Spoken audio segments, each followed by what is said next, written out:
there was a beef. I didn't even know there was a beef. I didn't know they had nothing going on. I ain't never participated in rap battles, man. So I don't know if Future's being facetious right here, which I feel like he is. So that's already rubbing me the wrong way. You can't play like that in a time of need. We all need content and we all need more music. So I don't know why he's acting like this or why he's portraying himself like that. He is 150% saying and playing coy. He is 150% playing coy. However, the writer pointed out in the story that Pluto delivered his comments with an impish smirk, suggesting he was joking, right? So that's what they saying. They saying he was joking on some shit. Taking on a more serious tone, the Free Band's boss, this is crazy, Dickie. Free Band's boss, really? Then admitted that he's still confused by the fallout from Kendrick Lamar's "motherfuck the Big Three, nigga, it's just Big Me" line on Like That, which prompted lyrical rebuttals from Drake and J. Cole, who are widely considered to be part of the so-called Big Three alongside Kendrick, Mr. Lamar himself. According to Future, he belongs in the Big Three conversation and had more of a right to be upset than anybody. I don't feel like he's being ironic here. I feel like he's being dead ass. And to this point, I say, dude, he's right. But, all right, don't mind that turkey that just showed up. But the unfortunate part is we already have a Big Three at home. It's like, dude, we don't need this. It's like, damn, bro, like he's right, but at the same time, like he's not right. But at the same time, he is right. That's the thing. Even though there's somebody that may have deserved the spot at a particular point, Future being the one that should have been in that spot instead of another lighter-skinned individual. You know, it is what it is. And I think a portion of it is just what people valued at the time. In the mainstream, I don't think it was nearly as popular to co-sign Future as easily as you would co-sign a Cole. Because when Kendrick was coming out and making the type of music that he was making, it made some people value the message over some of the music, and they kind of discarded what it is that they listen to on a regular basis, just them and they niggas, you know what I'm saying? So it made them devalue lyrics that came from a Future or a Young Thug and prioritize the importance of lyrics that might come from like a Kendrick Lamar. So when J. Cole started to have his little surge of popularity, people looked at it and was like, yo, it's more considerate than what Future's talking about, so by default, we gotta fuck with it. In reality, J. Cole not saying shit. I don't want to hate on Cole. I don't want to hate on Cole. But at the end of the day, like, I'm pretty sure that's why for a lot of people. Now people are coming back around and listening again and saying, yo, Future is really one of those dudes. He really one of those dogs. Drake had a little bit of a combination of both. I'm not saying he was as prolific as Kendrick and that he was as thoughtful as like a, you know, undergrounder that you might be able to find. But you know what I'm saying? He had a little bit of like thoughtfulness to his lyrics. Here, what's the convo? And a little bit of ignorant shit. You know what I'm saying? But Future was like, he was like 100 miles on the gas, like in the tunnel of despair and darkness and degeneracy. And that worked for some people, but it just wasn't respected. J. Cole fit that for some people. I don't even know how J. Cole, I'm just gonna be, oh man, it's gonna sound like I'm hating. I'm not hating, I promise I'm not hating. According to Future, he belongs in the Big Three conversation and had more of a right to be upset than anybody. I'm supposed to be the one who gets mad. I'm still confused about that. Nobody cares what I think. And this is an unfortunate reality, Future. You're not in the Big Three. Despite what you think you deserve to have, you're not there. However it happened, J. Cole got in that spot, and it is what it is. That's what I've learned having these Big Three conversations recently, is that you can't change it. I'm not gonna stop calling them feud. You cannot change what the people have chosen. It's just unfortunate that they chose at a time where people didn't value what you were talking about. Because had they done that, it would literally be Kendrick, Future, Drake. That was so fucked up about the shit, to the point where I'm so player that I ain't even said anything about how I feel about it. Man, you saying something now. You saying something now. And to be honest, you should speak up on it more if it means that much to you. But it might not mean anything. It probably just is a passing thought. Like, damn, these niggas really think I'm not comp? They think I'm not one of those ones, one of those guys? He never made it an issue. He's never talked about looking at other people as competition or looking at rap like he wanted to be revered in some list. He's never talked about it in that way. So if it doesn't matter, then why would they induct you into that? You feel me? Like, why is everybody mad when he was talking about me on my song? So y'all just forgot about me? I ain't a part of the Big Three. I'm nobody on my song, man. He added with the full self-deprecation, according to the interviewer. If I didn't get mad, nobody should have gotten mad. If I would have been really mad about it and I made something out of it, then someone else could be like, oh, I can make something else about it. What the fuck is he talking about? Future is not being a chill guy right now. You've gone the last, I don't know how many years, accepting the big three conversation that's always been about Cole, Drake, and Kendrick. And you've never made an issue about it. When Kendrick says, fuck them niggas, that's when you want to speak. And it's like, bro, you know I rock with you, Fuge. Like, you really my guy, you my dog. But like, dude, what are you saying here, man? This doesn't make any sense. It almost gives me the impression that low-key you probably might want to leave an opening, you know what I'm saying, for a relationship. Maybe you regret going against Dreezy. Or, I'm sorry, wow. I mean, Dreezy could be a new name, right? No?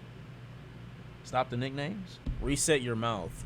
What the fuck? All right, let's recalibrate. Let's re-encrypt. I'm getting this vibe, and I'll get into the quotes that I heard from Metro Boomin too. Like, they might not have wanted to commit to this in the same way that Kendrick did.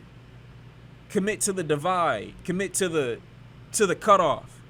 I feel like niggas is regretting their actions. The March Madness hitmaker also clarified that he has no friction with any of the rappers involved in the wide-scale beef, who I'm not cool with because I ain't got nothing to be mad about.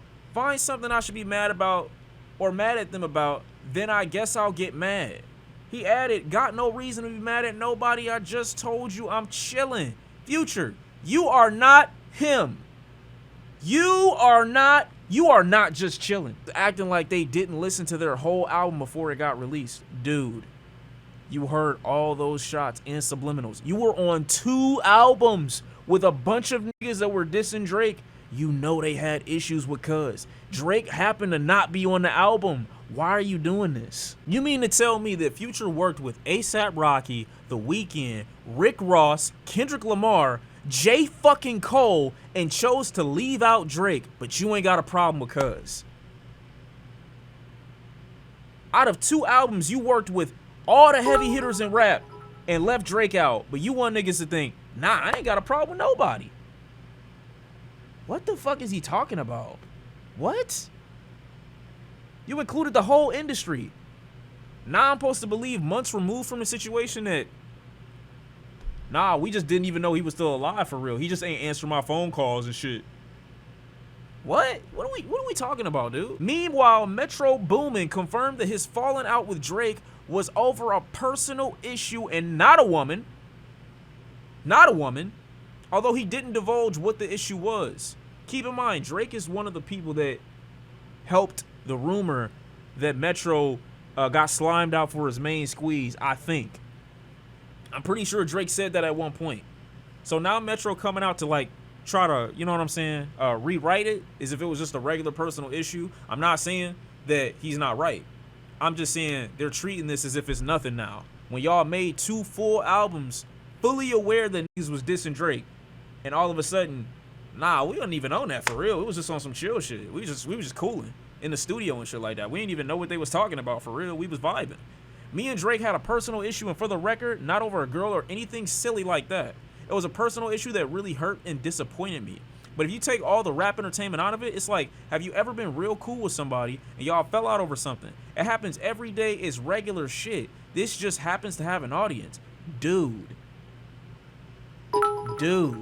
what? It could have been some bread. It could have been a secret. But I really don't see, to be honest, in an industry where everybody's making money, in an industry where everybody has their own shit going on, what would genuinely make a nigga upset outside of a woman? I'm being 100% honest with you. If everything in my life is going real cool, unless somebody says something crazy about me in an interview, that's the only thing that would make me turn up. I'm being honest. What else would make a nigga mad except a woman? I'm not saying why would Drake lie. I'm just saying, what are y'all saying to make me not believe that it was over a woman? The multi-platinum producer also admitted regret over his social media tirade against the Six God following the release of his diss songs Push Up and Family Matters. This nigga told you on a track, Metro Boomin, shut the hell up or shut the fuck up and make some drums. Niggas was saying that to you, Metro. You don't even speak. He told you to shut up. What does this mean? walked into a room where nobody was saying nothing to nobody and just told everybody to shut the fuck up anyway? That's what he did. Metro never speaks on song. Crazy. Academics knows why Drake and Metro fell out, and he said Drake did some pretty low shit to him and that it's not over a girl. I don't know what the reason is. I don't trust DJ Academics. In the same way I don't trust what these are saying. I don't trust what Drake is saying. I'm just going based off of what it makes most sense to me. And he could have did some low down shit to him. We never know. But that's not the way Metro's describing it in this interview. Metro described it explicitly as some shit that, hey, yo, friends go through that sometime. If it's as bad as he says, why is he explaining it like this? If I'm not cool with somebody, even if I used to have love for him, I'm gonna let it be known that they did some shit that's kind of unforgivable. But he says literally right here, it's just regular shit. What are we talking about? In a series of expos, Metro accused his former collaborator of spreading lies, calling him a colonizer, and claimed that he had tried to block radio from playing like that. Now, I did have my moment online, which I do regret. I should have been stronger than that. That was out of character for me. But at a certain point, it's like, I don't rap, bro. So you're going to have to shit on me on all these songs. I'm not going to get in the booth, so I'm finna tweet at you. The native further rejected the notion that he and Future concocted a coordinated campaign against Drake on We Don't Trust You and We Still Don't Trust You, both of which were littered with shots at the OVO hitmaker from various artists. Now, I heard somebody in here just say that they was trolling. Regardless of whether you think that the beef was like on this side or on that side, I've always found this point right here super weird. Because this is exactly what happened. Whether you want to admit it or not, whether you like Drake or not, this is 100% a coordinated campaign. They dropped some bangers in the middle of it, though. They 100% dropped some bangers in the middle of it, though. But you saying that they got to be trolling? I do not think they're trolling. This is the one part about this that I think even if it was a troll, it doesn't help them at all. Because this is actually weird. This right here, this part right here is 100% weird. Them acting like that didn't happen is weird. People really think we sat for 2 years making 2 albums like, yo, fuck this dude, what kind of shit is that? Not a gaslighting. Like, this not a troll, this is just 100% gaslight. You really think we're gonna spend that much time, effort, resources on just trying to get somebody on an album? Get at somebody on an album. Blowing budgets on 2 albums, going over budget? That's some serious hate. Neither of us rock like that. Well, I don't think anybody's accusing you of making an album dedicated to Drake, but acting like Drake wasn't a reoccurring theme within the record is ridiculous. It's ridiculous, dude. Like, come on. What Drake say on push-ups? Y'all probably got a picture of me in the studio or something like that. I forgot what song it was that he said that. That's literally true. I'm not saying he was the most important part of the album, but he was definitely a reoccurring character. But all of this being said, is giving me an indication that there might be some rekindling at some point. Kendrick drew the line in the sand. He said, I'm not fucking with dude over there. We will never be cool again. And I'm pretty sure Drake feel that way about Kendrick too. But y'all niggas acting like you don't know what moment you were a part of, acting like you didn't know what social media was saying about the dude that you apparently don't have any issues with, but you also haven't collaborated with since these records dropped. Dude, who you fooling? You ain't fooling me, you fooling yourself. Maybe this interviewer buying it. I don't know. We know what y'all are doing. Lost my respect. This is what, you know, standing on something means. At the end of the day, you might be able to come away from this respecting Drake a little bit more than these two potentially, because, like, dude, y'all are on, I don't know what y'all are doing. Just don't be surprised if you see these two or these three working together again at some point. The Drake connection might be very valuable for guys like that. I don't know. And I low-key feel like Drake should never entertain anything with these two ever again. Despite me thinking that he lost and he was wrong in a lot of situations. Like, I hope he got more respect for himself than to allow these two to come back or allow anybody that was talking crazy about him over the last, I don't know how long, to come back and be like, yeah, nah, I was just feeling a certain type of way. Nah. Stay over there. Stay over there.